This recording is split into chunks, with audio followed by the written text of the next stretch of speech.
એ exam આપતી એ વખતે મારે આ જ પ્રશ્ન સામે લાસ્ટ 30 મિનિટ હોય ને એક્ઝામની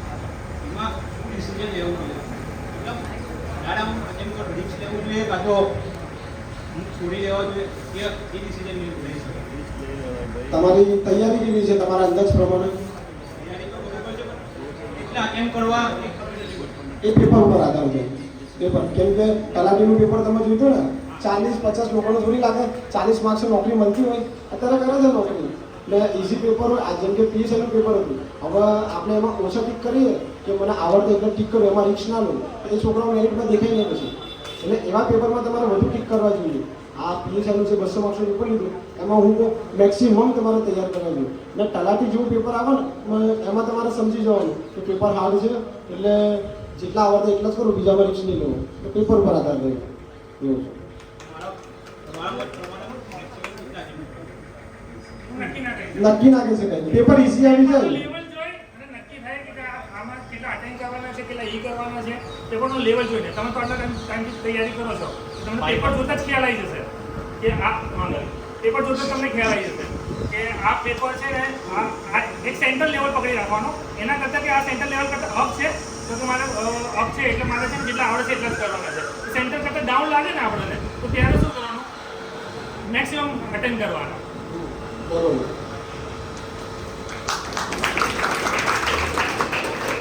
મારો પ્રશ્ન એ છે સાહેબ કે કોમ્પિટિશન એક્ઝામમાં કરંટ અફેર ખૂબ જરૂરી બની ગયું છે અને હું જ્યારે કરંટ અફેર વાંચું છું ત્યારે મને આવડી જાય છે પણ મને કોન્ફિડન્સ નહીં આવતો અંદરથી મને પરીક્ષામાં આવડશે પરીક્ષામાં પણ આવડી જાય છે પણ મને એવું થાય કે કરંટ હું વધારે વાંચું અને બીજા વિષયમાં ઓછું ધ્યાન આપું કે કરંટમાં એવું જો કેવી રીતે કરીએ તો આપણે ઓછા સમયમાં વધારે સારી રીતે આપણે કવર કરી શકીએ કરંટ અફેર માટે પહેલું તો મેહુલભાઈ આ તમને લાગે છે મેં વાંચ્યું છે ને મને એક્ઝામમાં આવડી જશે પણ બીક લાગે છે આ તમારા પાસ થવાનો પ્લસ પોઈન્ટ લાગે છે આની પરથી કે તમે પાસ થવાના ચાન્સીસ ઘણા વધારે છે જેને તૈયારી છે એને જ ડર લાગશે બીજાનો ડર નહીં લાગે કરંટમાં તમારા જે પ્રોબ્લેમ પડે છે એક મેઇન રિવિઝનનો બંધારણ આપણે મોટે ભાગે છોકરાએ બંધારણ કેટલી વાર વાંચ્યું છે ઘણી વાર ઇતિહાસ કેટલી વાર વાંચ્યો હશે ઘણી વાર હવે તમે એમ કહો છો કે કરંટ અફેર હું એક જ મહિનામાં એક જ વાર વાંચીને યાદ કરું ના થાય યાર ઇતિહાસ તમે 5 થી 4 વાર વાંચ્યો હોય બંધારણ વાંચ્યું હોય તો કરંટને તમારે રિવિઝન મેક્સિમમ કરવું પડે એટલે બધા એવું વિચારતા હોય કે કરંટની એક મહિનાની એક વાર વાંચી લો એટલે પૂરું થઈ ગયું ના એને ઘડી રિવિઝન કરવું પડશે બસ એનો પ્રશ્ન બીજા કોઈ ભાઈનો પ્રશ્ન છે અચ્છા બે નંબર અચ્છા જે પૂછવાનું તે પૂછાઈ ગયું ભાઈ હેલો સાહીભાઈ આપણે પરીક્ષા આલવા જઈએ ત્યારે પહેલા પાર્ટ એ કરવો જોઈએ કે બી કરવો જોઈએ મારું મત પ્રમાણે તો પાર્ટ બી કરવો જોઈએ કેમ કે એમાં તમને આવડતું વહેલું પતી જશે તમે એનાલિસિસ કરો પાર્ટ એમાં કેટલો ટાઈમ લાગી શકે ને પાર્ટ બીમાં કેટલો લાગે વહેલું કયું પતે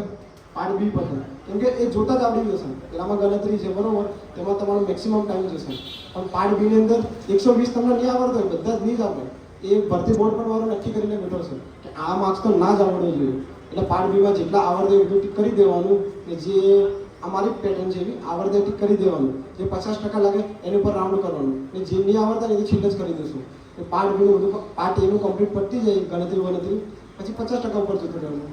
અને પાર્ટ એમાં અમુક 8 દાખલા પણ આવે છે તો એ છોડી દેવા જોઈએ કે સોલ્વ કરવા જોઈએ છેલ્લે રાખવા જોઈએ જે એક જ વારમાં આવી જાય ને એ ફટાફટ પતી દેવાનું એક વાર ગણતરી કરી ના આવ્યો ને તો એની પર બહુ મથવાનું નહીં પેલો અમુક ઈગો આવી જાય કે આટલી સારી તૈયારી છે મારી મેથ્સ આટલું સારું છે અમુકને 100 માંથી 100 પણ આવે છે મેથ્સમાં તો મને દાખલો ના આવ્યો એવું એક્ઝામ નહીં કરવાનું કહું છું આપણે ક્યાં કલેક્ટર બનવું છે મેથ્સનો મારે ક્યાં ફેકલ્ટી બનવું છે પોલીસ કોન્સ્ટેબલ બનવું છે બસ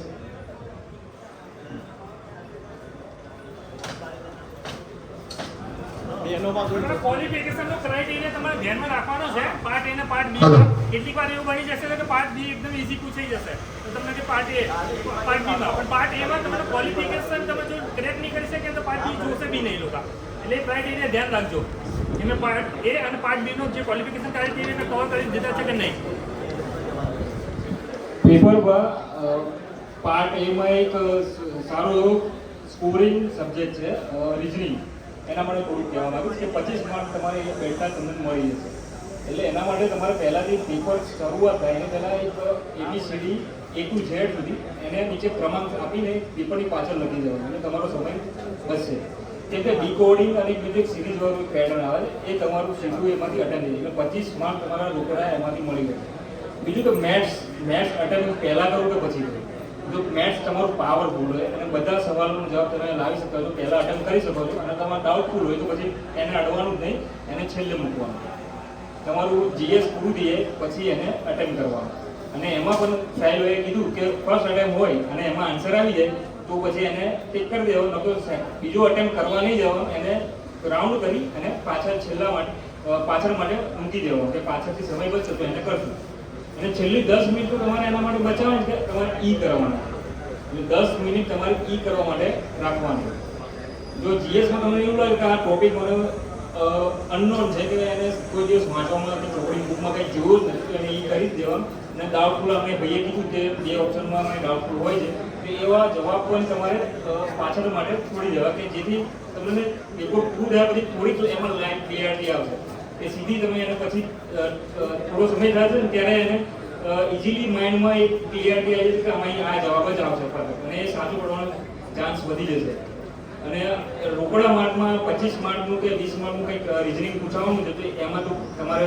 ટોટલ કવર કરવા પડે કેમ કે ઇઝી સવાલો હોય છે અંદર. બીજું જે કોમ્પ્રિહેન્શનનો પાર્ટ છે સીધા ફકરા પરથી તમારે જવાબ લખવાના છે એ પણ ઇઝીલી તમને મળી જાય. એટલે પાર્ટ એ બહુ ઇમ્પોર્ટન્ટ છે તમારા સ્કોરિંગ માટે. મેથ્સ સિવાય તમારે જો એબિલિટી પર જાય છે કે તમે કેવું મેથ્સ તમે શીખ્યા છો, બેઝિક્સ તમારું કેવું છે. બાકી અમુક સવાલો આવશે કે જે તમને ફર્સ્ટ અટેમ્પમાં નહીં આવે તો એને તમારે પાછળ માટે છોડી દેવા. જો સમય બચશે તો એને સોલ્વ કરવાની કોશિશ કરો ને બાકી મૂકી દેવાની. બીજું કંઈ ક્વેરી હોય તો લોકો એ મારી રીતે તમને સોલ્યુશન આપે.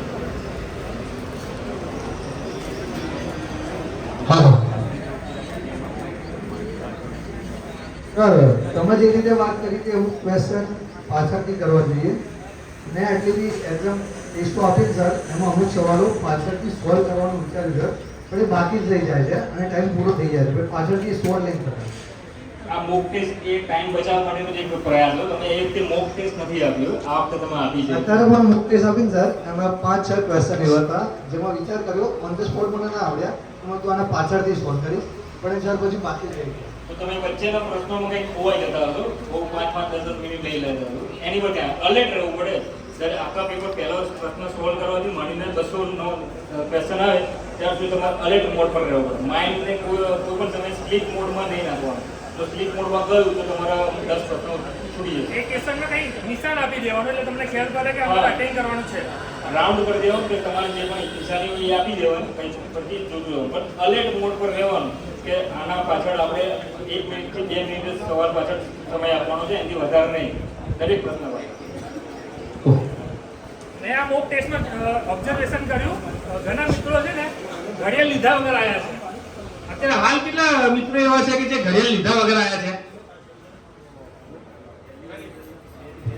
એટલે સિરિયસલી એક્ઝામ આપતા નથી એવું થાય. તો આ જ મિસ્ટેક જો તમે એક્ઝામમાં બી કરો તો ટાઈમ મેનેજમેન્ટ તો મને નથી લાગતું કે તમે ટાઈમ મેનેજમેન્ટ કરી શકશો. એટલે આ ભૂલ એક્ઝામમાં ના કરતા પ્લીઝ. અને બીજું કે કોઈને એવું લાગતું હોય કે મને આ ટોપિક મારા માટે અઘરો છે કે આમાં મારે હજુ ક્લેરિફિકેશનની જરૂર છે તો સાહિલભાઈનો નંબર તમારા બધા પાસે હશે અને અમારામાંથી બી અમુક મિત્રોનો નંબર તમારી પાસે છે તો તમે પર્સનલી કોલ કરજો. એક્ઝામ સુધી ગમે ત્યારે તમારે અમારી કોઈની જરૂર પડશે તો અમે અમારો કિંમતી સમય તમને આપવા માટે રાત્રે ગમે એટલા વાગે રેડી રહીશું. 5 મોક ટેસ્ટ દીધી એમાંથી એક મહાનુભાવ એવા પણ હતા કે જેને ગણિતનું સોલ્યુશન OMR શીટ પર કર્યું. એટલે ખાસ કરીને એ ના કરતા તમારું મહેનત ઇવોલ્યુશન જ ના થાય તો કંઈ કામનું ના થાય. તમારે વૃત્તિમાં જતી રહે તમારે OMR રિઝલ્ટ